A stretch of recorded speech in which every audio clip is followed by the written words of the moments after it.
성경, 신약, 마르코 복음서. 조상들의 전통에 관한 논쟁. 7. 예루살렘에서 온 바리사이들과 율법학자 몇 사람이 예수님께 몰려왔다가 그분의 제자 몇 사람이 더러운 손으로 곧 씻지 않은 손으로 음식을 먹는 것을 봤다. 본디 바리사이뿐만 아니라 모든 유다인은 조상들의 전통을 지켜 한 움큼의 물로 손을 씻지 않고서는 음식을 먹지 않으며 장터에서 돌아온 뒤에 몸을 씻지 않고서는 음식을 먹지 않는다. 이 밖에도 지켜야 할 관습이 많은데 잔이나 반지나 녹그릇이나 침상을 씻는 일들이다. 그래서 바리사이들과 율법학자들이 예수님께 물었다. 어째서 선생님의 제자들은 조상들의 전통을 따르지 않고 더러운 손으로 음식을 먹습니까? 예수님께서 그들에게 이르셨다. 이사야가 너희 위선자들을 두고 옳게 예언하였다. 성경에 이렇게 기록되어 있다. 이 백성이 입술로는 나를 공경하지만 그 마음은 내게서 멀리 떠나 있다. 그들은 사람의 규정을 교리로 가르치며 나를 헛되이 섬긴다. 너희는 하나님의 계명을 버리고 사람의 전통을 지키는 것이다. 또 이어서 그들에게 말씀하셨다. 너희는 너희의 전통을 고수하려고 하나님의 계명을 잘도 저버린다. 모세는 아버지와 어머니를 공경하여라. 그리고 아버지나 어머니를 욕하는 자는 사형을 받아야 한다고 말하였다. 그런데 너희는 누가 아버지나 어머니에게 제가 드릴 공양은 코르반, 곧 하나님께 바치는 예물입니다 하고 말하면 된다고 한다. 그러면서 아버지나 어머니에게 더 이상 아무것도 해드리지 못하게 한다. 너희는 이렇게 너희가 전하는 전통으로 하나님의 말씀을 폐기하는 것이다. 너희는 이런 짓들을 많이 한다. 7절부터 13절. 예수님께서는 몇몇 종교 실천 뒤에 숨겨진 것을 폭로하신다. 그리고 네 번째 계명과 관계된 예를 한 가지 드신다. 코르반은 자기 재산을 하나님께 봉헌하는 맹세였다. 이 제사는 성전에 속하게 되고 아무도 넘볼 수가 없었다. 이 맹세로 분명히 하나님을 찬양하고 있는 것 같지만 실은 그 맹세 때문에 부모들은 먹고 사는데 필요한 것조차 빼앗기고 성전과 사제들은 더욱더 부유하게 되었다. 하나님의 계명은 인간의 전통과 인습 위에 있다. 사랑하라는 하나님의 계명에 어긋나는 인간의 전통과 인습은 없애야 한다. 예수님께서는 재물을 봉헌하는 채 하면서도 가까이 있거나 멀리 있는 가난한 사람들을 나 몰라라 하는 위선과 거짓을 공격하신다. 그런 봉헌은 하나님을 기쁘게 해드리기는커녕 하나님의 계명을 어기는 짓이다. 하나님께서는 가난한 사람들의 처지를 못 본 채 하는 헛된 경실례가 아니라 정의를 실천하고 실현하는 참된 경실례를 바라신다. 14절부터 23절. 인간에게 죄를 짓게 하는 것은 밖에서 몸속으로 들어오는 것이 아니라 마음속에서 나오는 것, 즉 계획을 세우고 이를 방향 지우는 인간의 의식에서 나오는 것이다. 예수님께서는 인간들끼리 서로 자유롭게 정의로운 관계를 맺을 수 있는 새로운 형태의 윤리를 선포하신다. 이로써 정결과 불결에 관한 율법이 버려진다. 이 율법은 특권층과 소외계층, 억압자들과 피억압자들을 낳고 온갖 인간차별을 빚어내는 불의한 사회의 바탕을 이루고 있다. 이와 같은 새로운 윤리에서 출발하여 예수님께서는 당국자들에게서 불결하다고 취급당하는 것을 조금 더 두려워하지 않으신다.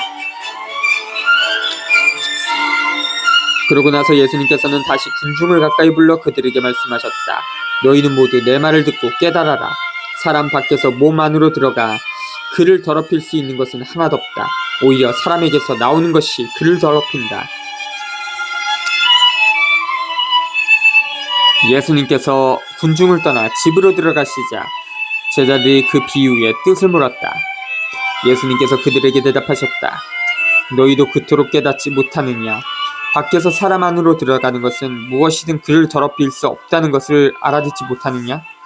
그것이 마음속으로 들어가지 않고 뱃속으로 들어갔다가 뒷간으로 나가기 때문이다. 예수님께서는 이렇게 모든 음식이 깨끗하다고 밝히신 것이다. 또 이어서 말씀하셨다. 사람에게서 나오는 것, 그것이 사람을 더럽힌다. 안에서, 곧 사람의 마음에서 나쁜 생각들, 불륜, 도둑질, 살인, 간음, 탐욕, 악의, 사기, 방탕, 시기, 중상, 교만, 어리석음이 나온다. 이런 악한 것들이 모두 안에서 나와 사람을 더럽힌다. 시리아 페니키아 여자의 믿음.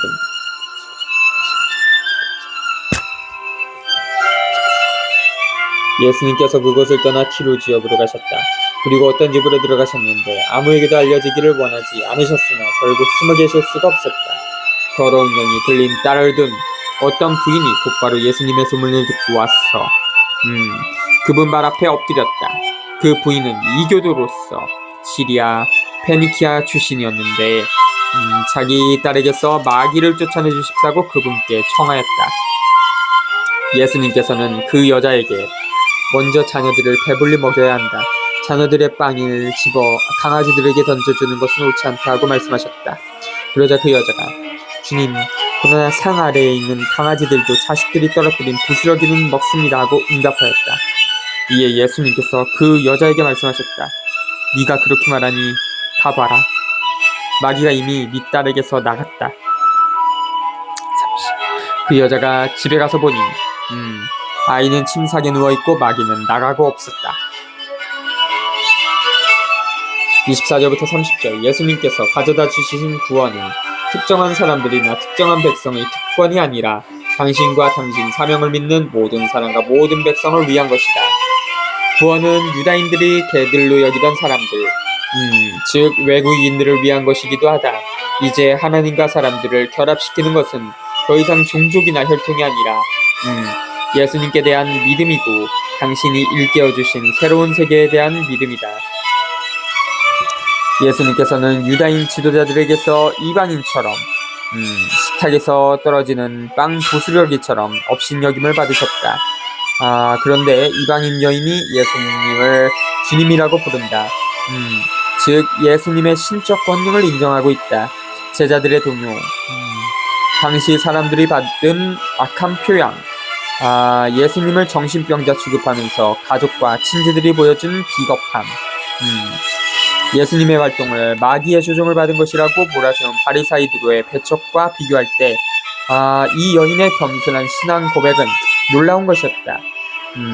그래서 인간을 해방하고 구원할 수 있는 예수님의 권능에 대한 그 여인의 신앙 앞에서 예수님의 활동은 당장 효력을 나타낸다. 귀 먹고 말 더듬는 이를 고치시다.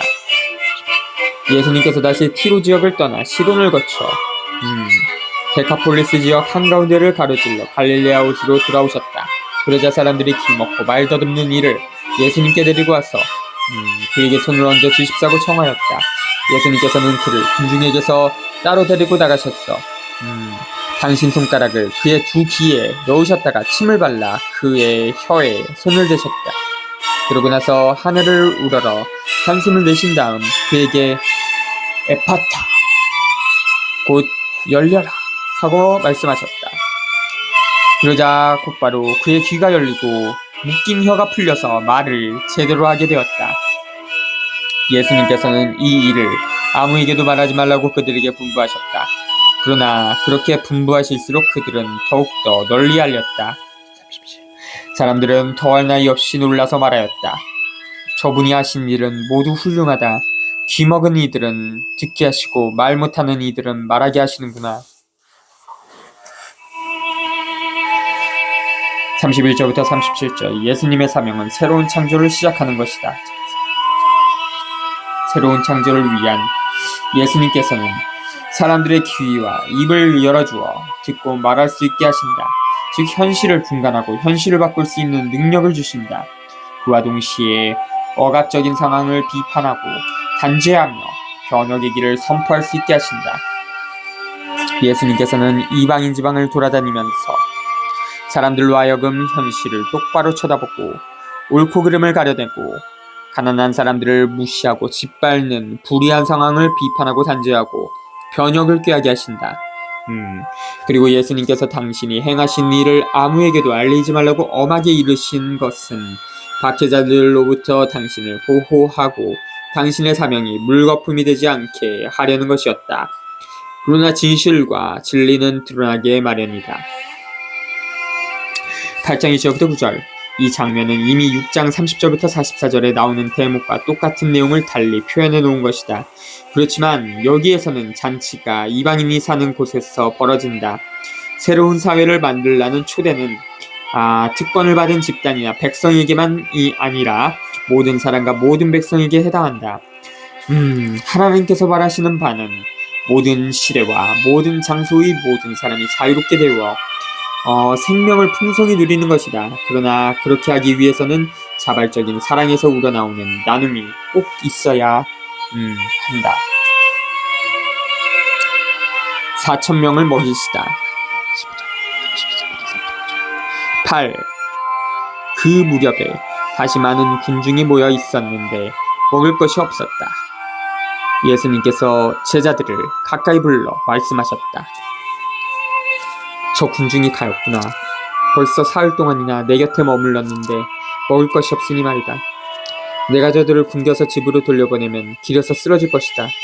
더구나 저들 가운데에는 먼 데서 온 사람들도 있다. 그러자 제자들이 이 광야에서 누가 어디서 빵을 구해 저 사람들을 배불릴 수 있겠습니까? 하고 대답하였다.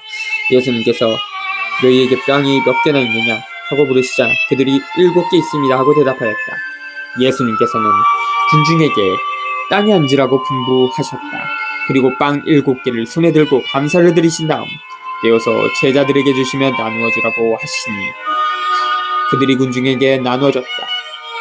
또 제자들이 작은 물고기 몇 마리를 가지고 있었는데 예수님께서는 그것도 축복하신 다음에 나누어 주라고 이르셨다. 사람들은 배불리 먹었다.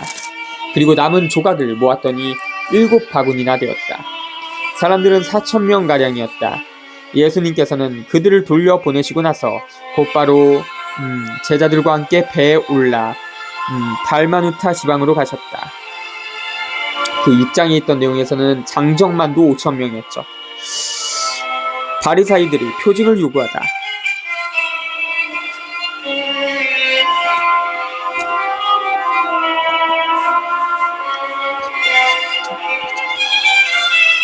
바리사이들이 와서 예수님과 논쟁을 하기 시작하였다. 그분을 시험하려고 하늘에서 오는 표징을 요구하였던 것이다. 예수님께서는 마음속으로 깊이 탄식하며 말씀하셨다. 어찌하여 이 세대가 표징을 요구하는가? 내가 진실로 너희에게 말한다. 이 세대는 어떠한 표징도 받지 못할 것이다. 그러고 나서 그들을 버려두신 채 다시 배를 타고 건너편으로 가셨다. 10절부터 13절. 예수님께서는 여기에서 당신이 하느님으로부터 와서 하나님의 뜻을 실현하는 메시아라는 증거를 아무것도 보여주지 않으신다. 믿으려는 마음만 있으면 예수님의 인격과 활동을 보고서 거뜬히 그런 결론을 내릴 수 있다. 그 밖에 다른 증거를 구하는 것은 찬탄을 불러 일으키지만 자유를 가져다주지 못하는 개선주의적 메시아를 바라는 것과 같다. 바리사이들은 사람들의 굶주림을 없애는 기적, 돈이 없어 병들어 죽는 일이 없도록 하는 기적, 사회에서 소외된 사람들의 상황을 바꾸어 놓는 기적을 보지 못하고 있다. 땅에서 일어나는 기적을 보지 못하면 설령 하늘에서 기적이 일어난다 해도 그들에게는 아무런 도움이 되지 못할 것이다. 놀라운 기적을 보이라고 요구하는 바리사이들은 예수님을 유혹하고 있는 셈이다. 즉 예수님께 섬기는 메시아로서 사명을 저버린 채 하나님의 뜻과 계획을 이루지 못하게 유혹하고 있는 것이다.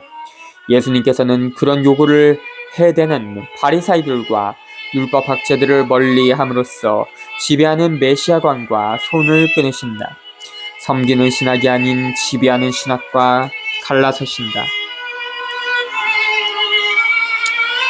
바리사이들과 헤로데의 누루를 조심하여라.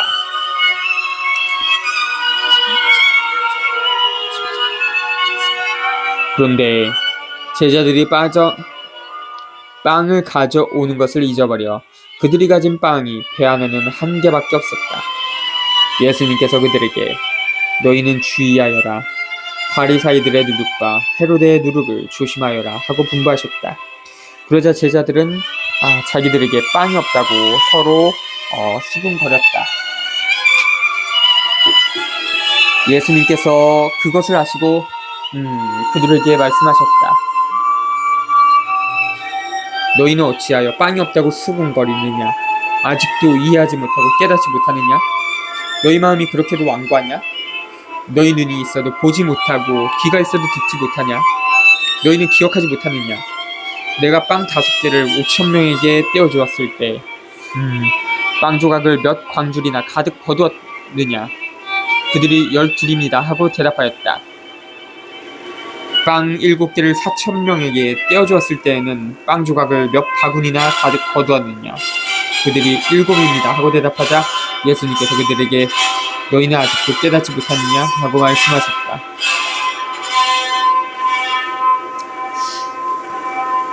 14절부터 21절. 제자들은 빵을 미리 사두지 않은 것을 걱정한다. 그러자 예수님께서는 미래의 안전을 위하여 재물을 쌓아두는 사고방식에 매달리지 말도록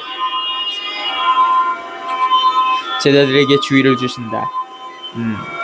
예수님께서는 바리사이들이 기대하는 것과 같은 메시아를 상상하지 말라고 제자들에게 주의를 주신다. 모든 사람이 골고루 나누면 모자름이 없을 것임을 모든 것을 나누면 충분하고도 남을 것임을 믿고 신뢰하라고 말씀하신다. 그들이 기대하는 메시아는 재물을 모으는 것을 사회생활의 목적으로 제시하고 불의한 체제를 정당화하기 위하여 하늘의 기적을 행하는 메시아이다. 빵이 없다고 걱정하는 제자들의 반응은 바로 그와 같은 논리에서 나온 것이다. 빵을 나누는 실천을 알아듣지 못하는 제자들도 예수님의 적과 별로 다를 바가 없다. 제자들이 그처럼 눈이 멀어 있음을 본 예수님께서는 더욱 열심히 가르치고 그들이 메시아와 하느님 나라에 대한 바리사이적 개념을 이겨내고 당신이 죽은 다음 당신 계획을 계속 이어갈 수 있도록 준비시키신다.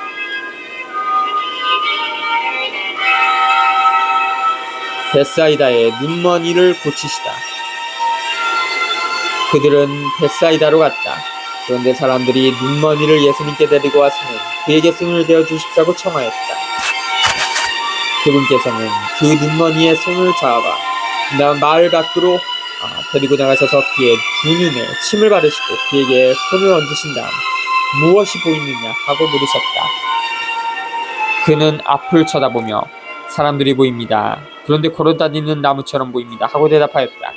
그분께서 다시 그의 두 눈에 손을 얹으시니 그가 똑똑히 보게 되었다.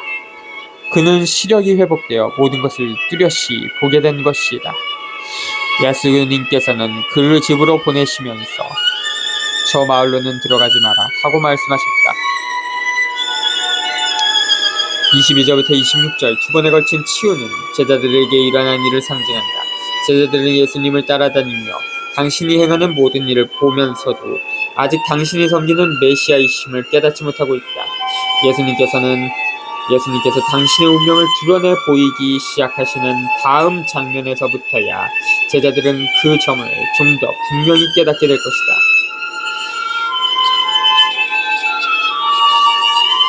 지금까지 예수님께서는 바리사이들과 율법학자들로부터 끊임없는 도전과 따짐 말고도 제자들의 오해와도 맞서야 하셨다.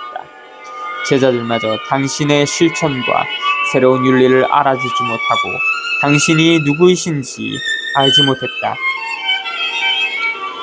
이때부터 예수님께서는 당신의 참된 사명을 제자들에게 가르치는 데 정성을 쏟으신다.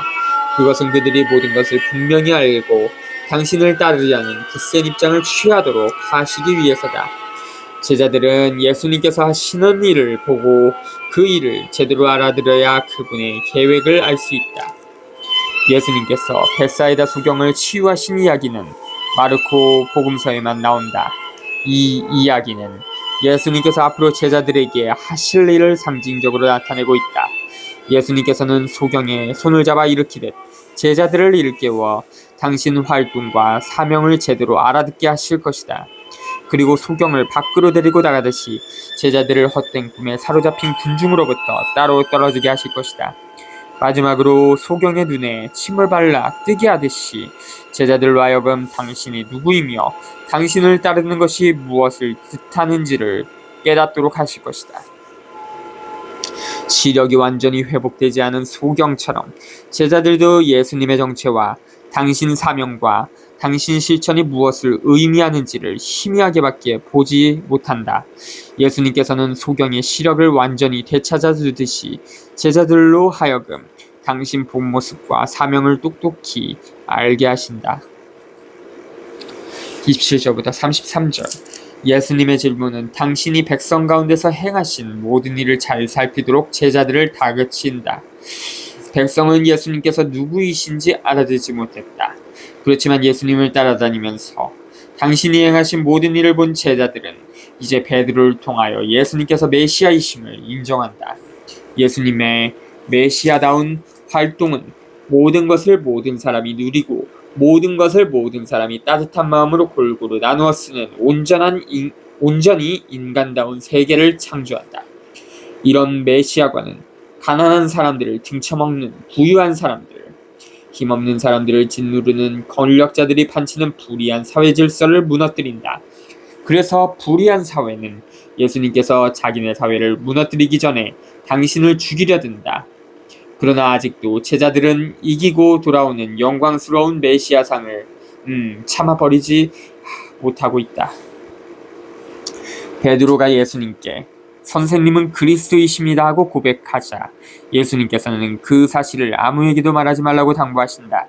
이것은 당시에 유다인들이 메시아를 로마인들을 몰아내고 전쟁에서 승리하듯이 하나님의 나라를 세우실 분으로 여기고 있었기 때문이다. 예수님을 메시아 그리스도시라고 고백하는 베드로 역시 그런 메시아관에서 벗어나지 못하고 있다.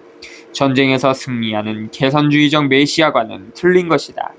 예수님께서 가시는 길은 섬기는 길로서 죽임을 당함으로써 끝날 것이다.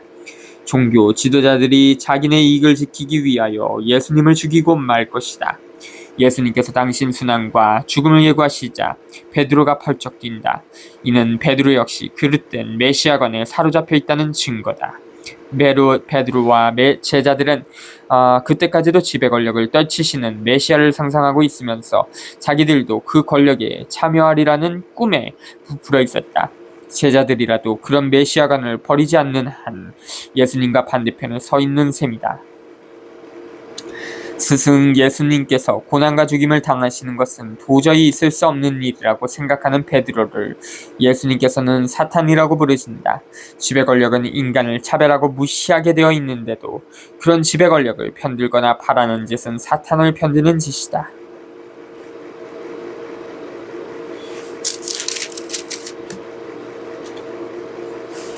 베드로가 예수님을 그리스도라고 고백하다.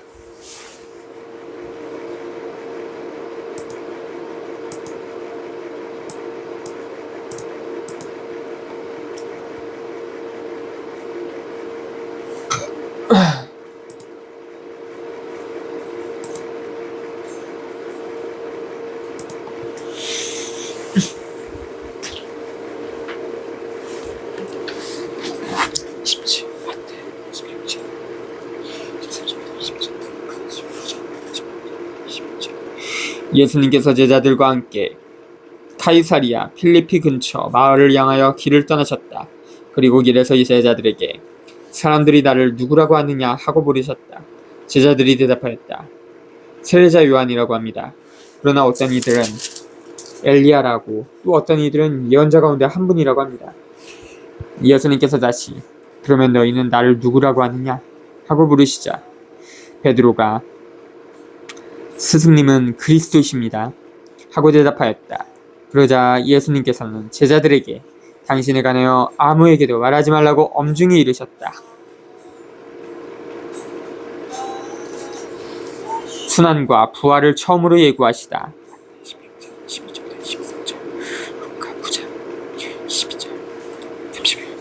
예수님께서는 그 뒤에 사람의 아들이 반드시 많은 고난을 겪으시고 원로들과 수석 사제들과 율법학자들에게 배척을 받아 죽임을 당하셨다가 사흘 만에 다시 살아나셔야 한다는 것을 제자들에게 가르치기 시작하셨다. 예수님께서는 이 말씀을 명백히 하셨다. 그러자 베드로가 예수님을 꼭 붙들고 반박하기 시작하였다. 그러나 예수님께서는 돌아서서 제자들을 보신 다음 베드로에게 사탄아, 내게서 물러가라.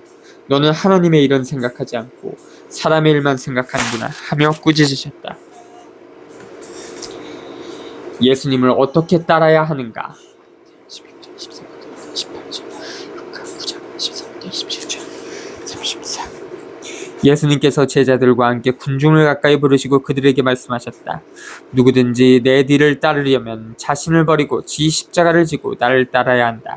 정녕 자기 목숨을 구하려는 사람은 목숨을 잃을 것이고 나와 복음 때문에 목숨을 잃는 사람은 목숨을 구할 것이다. 사람이 온 세상을 얻고도 지 목숨을 잃으면 무슨 소용이 있느냐? 사람이 지 목숨을 무엇과 바꿀 수 있겠느냐?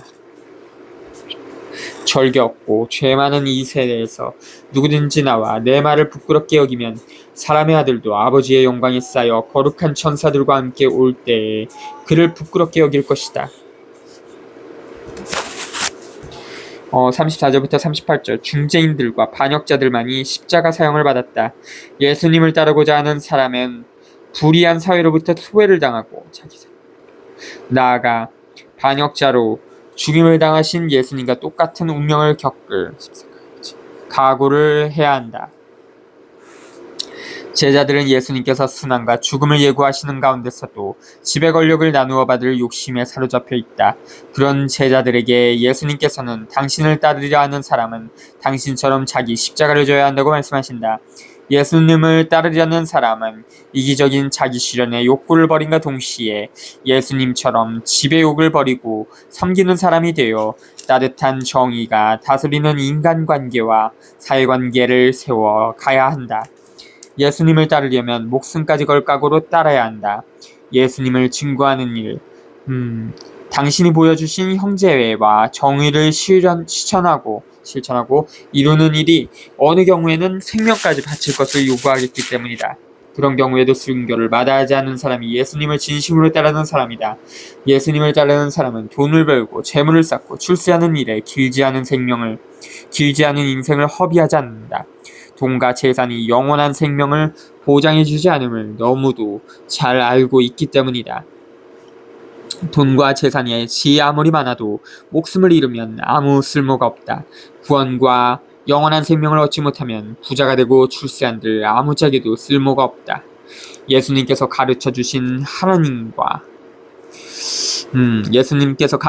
하나님의 사랑과 정의를 이루어 온 인류를 하나님의 한 가족으로 만들기 위해서라면 그 어떤 창피와 모함과 고통도 달게 받아야 할 것이다.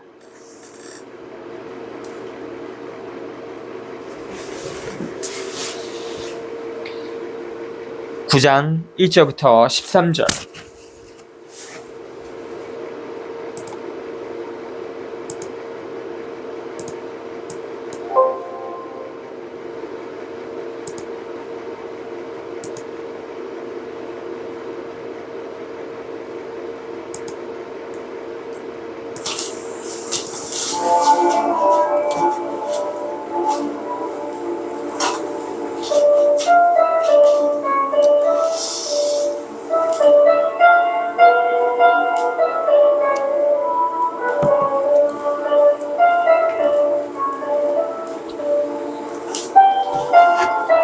어, 1절에 나오는 하나님의 나라가 예수부활을 가리킨다고 하는 사람들도 있고 예루살렘 파괴를 가리킨다고 하는 사람들도 있으며 사도들의 세대에 교회가 빠르게 전파됨을 가리킨다고 말하는 사람들도 있다.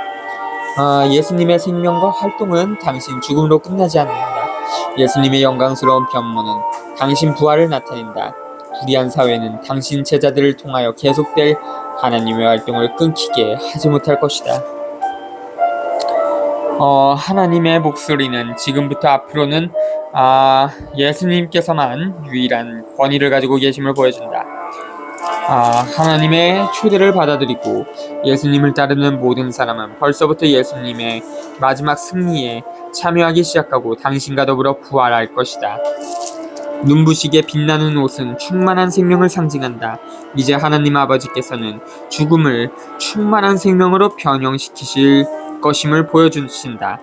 하나님 아버지께서는 사람들을 죽이는 하나님께서 아니라 살리는 하나님이시다. 엘리야와 모세는 구약의 예언과 율법을 가리키는 중요한 인물이다. 예수님께서 그들과 말씀을 나누고 계시는 것은 예수님의 계획이 구약시대 하나님의 계획과 이어져 있음을 말해준다. 그리고 예수님과 더불어 마지막 새로운 시대가 시작하고 있음을 증명한다. 이제 비로소 하나님의 나라가 역사 속에서 결정적으로 실현될 것이다.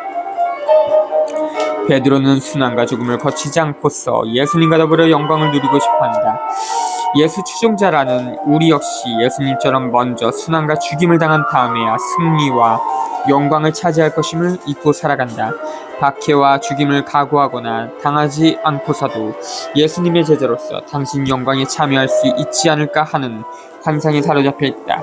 예수님께서 당신이 죽었다 다시 살아나리라고 예고하신다. 그리고 당신이 많은 고난을 받고 업신여김을 당하리라고 성경에 쓰여 있다고 말씀하신다. 예수님처럼 살기로 마음먹은 사람들도 반드시 먼저 많은 어려움과 업신여김을 받고 죽은 다음에야 부활하는 영광을 맛볼 것이다. 예수님께서는 제자들더러 당신이 부활하기 전까지는 본 것을 아무에게도 말하지 말라고 당부하신다. 그것은 제자들이 지배 권력을 행사하는 메시아관을 전할지도 모르고 또 그들이 부활이 무엇인지 아직 뚜렷하게 깨닫지 못했기 때문이다. 예수님께서는 세례자 요한이 메시아 앞에 오기로 된 엘리야라고 말씀하신다. 그런데 세례자 요한도 죽임을 당하고 예수님께서도 죽임을 당하실 것이다. 제자들은 사람의 아들 예수님께서 많은 고난과 업신여김과 죽임을 당할 것임을 이해해야 한다.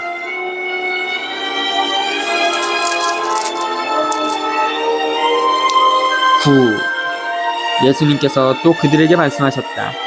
내가 진실로 너희에게 말한다. 여기에 서 있는 사람들 가운데에는 죽기 전에 하나님의 나라가 권능을 떨치며 오는 것을 볼 사람들이 더러 있다. 영광스러운 모습으로 변모하시다.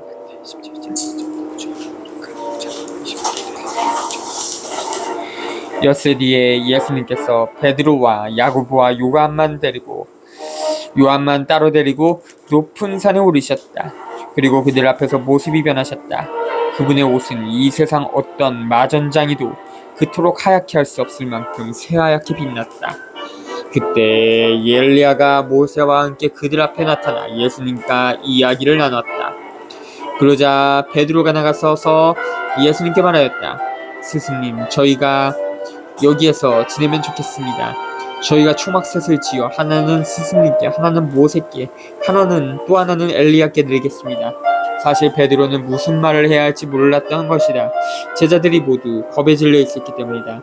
그때 구름이 일어 그들을 덮더니 그 구름 속에서 이는 내가 사랑하는 아들이니 너희는 그의 말을 들어라 하는 소리가 났다. 그 순간 그들이 둘러보자 더 이상 아무도 보이지 않고 예수님만 그들 곁에 계셨다.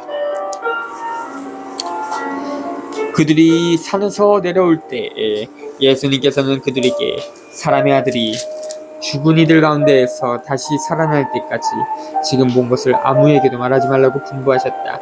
그들은 이 말씀을 지켰다. 그러나 죽은 이들 가운데에서 다시 살아난다는 것이 무슨 뜻인지를 저희끼리 서로 물어봤다. 엘리야의 재림. 제자들이 예수님께 율법학자들은 어째서 엘리야가 먼저 와야 한다고 말합니까? 하고 물었다. 그러자 예수님께서 그들에게 말씀하셨다. 과연 엘리야가 먼저 와서 모든 것을 바로잡는다. 그런데 사람의 아들이 많은 고난과 멸시를 받으리라고 성경에 기록되어 있는 것은 무슨 까닭이 있겠느냐? 사실 내가 너희에게 말하는데 엘리야에 관하여 성경에 기록된 데도 그가 이미 왔지만 사람들은 그를 지 멋대로 다뤘다.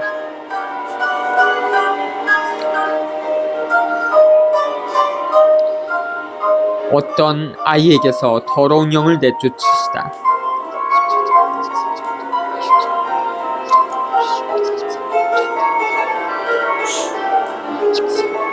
그들이 다른 제자들에게 가서 보니 그 제자들이 군중에게 눌렸어요. 율법 학자들과 논쟁하고 있었다. 마침 군중이 모두 예수님을 보고는 몹시 놀라며 달려와 인사하였다. 예수님께서 그들에게 저들과 무슨 논쟁을 하느냐 하고 물으시자 군중 가운데 한 사람이 대답하였다. 스승님, 벙어리 영이 들린 제 아들을 스승님께 데리고 왔습니다. 어디에서건 그 영이 아이를 사로잡기만 하면 거꾸러뜨립니다. 그러면 아이는 거품을 흘리고 이를 갈며 몸이 뻣뻣해집니다. 그래서 스승님의 제자들에게 저 영을 쫓아내달라고 하였지만 그들은 쫓아내지 못하였습니다. 그러자 예수님께서 믿음이 없는 새끼야, 내가 언제까지 너희 곁에 있어야 하느냐? 내가 언제까지 너희를 참아주어야 한다는 말이냐? 아이를 내게 데려오느라 하고 그들에게 이르셨다. 그래서 사람들이 아이를 예수님께 데려왔다. 그 영은 예수님을 보자 곧바로 아이를 뒤흔들어댔다. 아이는 땅에 쓰러져 거품을 흘리며 뒤응굴었다. 예수님께서 그 아버지에게 아이가 이렇게 된 지 얼마나 되었느냐 하고 물으시자 그가 대답하였다. 어릴 적부터입니다. 저 영이 자주 아이를 죽이려고 물속으로도 내던졌습니다. 이제 하실 수 있으면 저희를 가엾이 여겨 도와주십시오. 예수님께서 그에게 하실 수 있으면이 무슨 말이냐? 믿는 이에게는 모든 것이 가능하다 하고 말씀하시자 아이의 아버지가 곧바로 저는 믿습니다. 믿음이 없는 저를 도와주십시오 하고 외쳤다. 예수님께서는 군중이 떼를 지어 달려드는 것을 보시고 더러운 영을 꾸짖으며 말씀하셨다. 벙어리, 귀머거리, 영아, 내가 너에게 명령한다. 그 아이에게서 나가라. 그리고 다시는 그에게 들어가지 마라. 그러자 그 영이 소리를 지르며 아이를 마구 뒤흔들어 놓고 나가니 아이는 죽은 것처럼 되었다. 그래서 사람들이 모두 아이가 죽었구나 하였다. 그러나 예수님께서 아이의 손을 잡아 일으키시니 아이가 일어났다. 그 뒤에 예수님께서 집에 들어가셨을 때 제자들이 그분께 따로 어째서 저희는 그 영을 쫓아내지 못하였습니까? 하고 물었다. 예수님께서는 이렇게 대답하셨다. 그러한 것은 기도가 아니면 다른 어떤 방법으로도 나가게 할 수 없다. 14절부터 29절 예수님의 제자들은 하나님께서 정의로운 사회를 이루고자 하심을 충분히 확신해야만 사람들로 하여금 현실을 분간하고 바꾸는 말과 활동을 하도록 도와줄 수가 있을 것이다. 기도는 하나님과 당신 계획에 아주 가까이 하나됨을 나타낸다. 왜냐하면 하나님께서는 악을 이기게 함으로써 사람을 소외해서 훈련하게 하실 수 있기 때문이다. 하나님 아버지의 뜻과 계획을 따르지 않고서는 악력을 쫓아낼 수 없다. 하나님의 능력으로만 인간을 소외해서 벗어나게 할 수 있다. 그래서 기도가 필요하다. 기도는 하나님 그리고 당신 계획과 이루는 긴밀한 일치를 나타낸다. 하나님께 기도를 바치지 않으면 소외, 착취, 우애와 죽임에 맞서는 싸움에서 힘을 쓸 수 없다. 30절부터 37절 제자들은 예수님의 활동이 불러올 결과를 이해하지 못하고 예수님께서 제시하는 새로운 사회가 낡은 사회와 얼마나 다른지를 깨닫지 못했다. 누가 가장 높은 사람인가? 예수님께서는 새로운 사회에서 위대함은 재력이나 권력이나 지력이나 완력에 있지 않고 욕심 없는 섬김에 있음을 보여주신다. 남보나 돋보이거나 남들을 지배하려는 목적을 가진 모든 욕심, 즉 권력에 대한 야욕은 하나님과 당신 계획에서 완전히 벗어나 있다. 하나님의 나라는 재물과 명예와 권력에 대한 야심 안에는 결코 있지 않으며 지배욕이나 과시가 아닌 섬김을 통해서만 현존한다. 하나님께서 말하시는 사회, 모든 사람에게 행복을 가져다주는 새로운 위대한 사회는 제자들이나 오늘날 우리에게 가치 없고 심지어 바보스럽게 보이는 길, 즉 소외된 사람들의 선익을 위하여 몸 바치는 길을 통하여 이루어진다. 그 길은 우리 인생의 목적과 방향을 바꾸어 준다. 예수님께서는 사회에서 따돌림당하고 버림받는 사람들을 어린이에 빗대면서 그런 사람들을 따뜻하게 맞이하면 곧 당신을 맞이하는 것이라고 말씀하신다.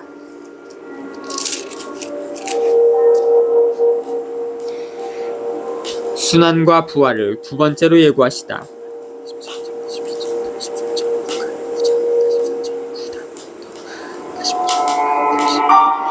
그들이 그곳을 떠나 갈릴레아를 가로질러 가는데 예수님께서는 누구에게도 알려지는 것을 원하지 않으셨다. 그분께서 사람의 아들은 사람들의 손에 넘겨져 그들 손에 죽을 것이다. 그러나 그는 죽임을 당하였다가 사흘 만에 다시 살아날 것이다. 하시면서 제자들을 가르치고 계셨기 때문이다. 그러나 제자들은 그 말씀을 알아듣지 못하였을 뿐만 아니라 그분께 묻는 것도 두려워하였다. 가장 큰 사람.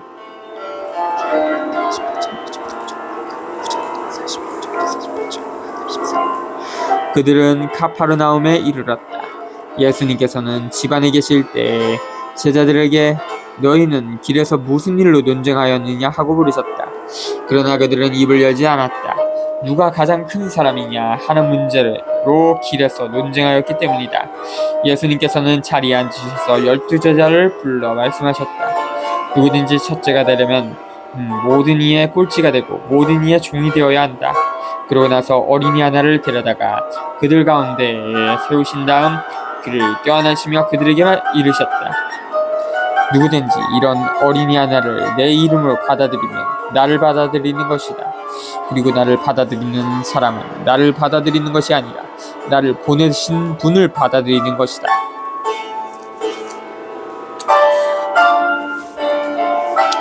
우리를 반대하지 않는 이는 지지하는 사람이다.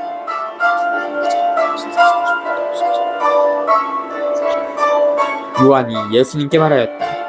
스승님, 어떤 사람이 스승님의 이름으로 마귀를 쫓아내는 것을 저희가 봤습니다. 그런데 그가 저희를 따르는 사람이 아니므로 저희는 그가 그런 일을 못하게 막아보려고 했습니다. 그러자 예수님께서 이르셨다. 막지 마라. 내 이름으로 기적을 일으키고 나서 바로 나를 나쁘게 말할 수 있는 사람은 없다. 우리를 반대하지 않는 이는 우리를 지지하는 사람이다. 내가 진실로 너희에게 말한다. 너희가 그리스도의 사람이기 때문에 너희에게 마실 물 한 잔이라도 주는 이는 자기가 받을 상을 결코 잃지 않을 것이다. 38절부터 41절. 예수님께서는 당신을 따르는 사람들을 무리가 당신 사명을 독차지하는 같은 분파가 되는 것을 바라지 않으신다. 사람들은 흔히 오직 자기네 종교 또는 집단 안에서만 하나님께서 행동하신다고 생각한다. 자기네 밖에서 일어나는 일은 그 어떤 것이든 관심을 두지 않고 불신의 눈초리로 바라본다. 그런 사람들은 늘 소외된 사람들을 위한 선한 일을 우습게 여기고 선택된 집단 바깥에 있는 보잘것없는 사람들을 하찮게 여기거나 깔보며 사람들에게 선한 일을 못하게 하고 심지어 그들을 못살게 군다. 예수님께서는 억눌리는 가난한 사람들을 자유로이 살게 하는 일을 그것이 스스로 당신 추종자라고 내세우는 사람들이 행하거나 그 집단 바깥에 있는 사람들이 행하거나 상관없이 언제나 하나님의 계획 안에서 이루어진다고 말씀하심으로써 그런 인색하고 옹졸한 사고방식을 고쳐주신다.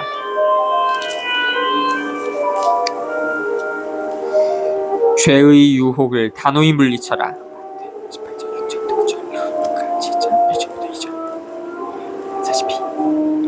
나를 믿는 이 작은 이들 가운데 하나라도 죄짓게 하는 자는 연자매를 목에 걸고 바다에 던져지는 편이 오히려 낫다. 네 손이 너를 죄짓게 하거든 그것을 잘라버려라. 두 손을 가지고 지옥에 그 꺼지지 않는 불에 들어가는 것보다 불구자로 생명에 들어가는 편이 낫다. 네 발이 너를 죄짓게 하거든 그것을 잘라버려라. 두 발을 가지고 지옥에 던져지는 것보다 절름발이로 생명에 들어가는 편이 낫다.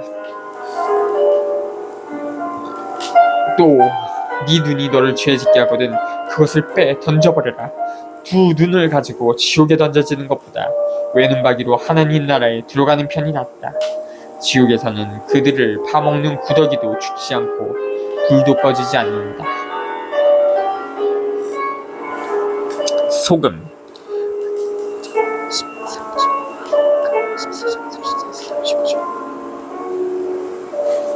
모두 불소금에 절여질 것이다.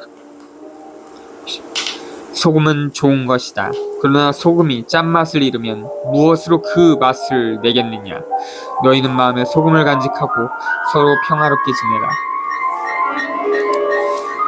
42절부터 50절 보잘것없는 사람들은 형제에 넘치는 평등사회를 믿음을 가지고 기다리는 가난한 사람들과 힘없는 사람들을 가리킨다. 만일 예수님을 따른다는 자들이 권력을 추구하고 특권층을 이룬다면 그 보잘것없는 사람들이 나쁜 평을 받고 걸려 넘어질 것이다. 그렇게 하는 짓은 예수님의 사명을 배반하는 행위이며 뿌리 뽑아야 할 악이다. 예수 추종자들은 인생의 목표와 방향에서 생각과 마음과 행동에서 재산이나 권력에 대한 욕망과 야심을 품어서는 안 된다. 그렇게 하느니 차라리 손과 발과 눈을 잃는 편이 낫다. 그리고 늘 꼴찌가 되어 모든 사람을 섬기는 사람이 되어야 한다. 그렇게 하지 않으면 싱거워진 소금처럼 다른 사람들과 사회에 아무짝에도 쓸모가 없어질 것이다.